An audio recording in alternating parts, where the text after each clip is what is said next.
السلام علیکم پیارے حضور، میرا نام ریجا خان ہے. میرے پاپا کا نام عبدالمجید ہے اور میری ماما کا نام عزہ پروین ہے. میرا سوال یہ ہے کہ کیا مصیبت اپنی غلطی کی وجہ سے ہی آتی ہے؟ کیا کوئی مصیبت اپنی ہی غلطی کی وجہ سے آتی ہے؟ کہ اکثر آتی رہتی ہے. اکثر مصیبتیں اپنی غلطی کی وجہ سے آیا کرتی ہیں.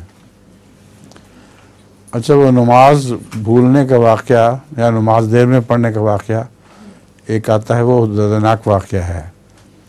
ایک بزرگ کو نماز کے وقت آنکھ نہیں کھلی، بلکہ شیطان نے بار بار یہ کہا کہ ابھی وقت ہے، سو جاؤ، وقت ہے، سو جاؤ.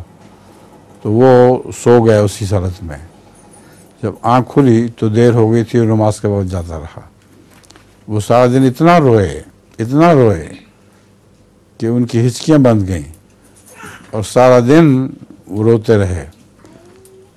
دوسرے دن صبح ان کو شیطان نے آواز دی کہ اٹھو، نماز پڑھ لو.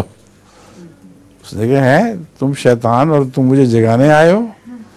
اس نے کہا کل تمہارے رونے پر اتنا ثواب ہوئے تجھے کہ میں یہ پسند نہیں کرتا کہ تجھے دوبارہ ایسا ثواب ہو.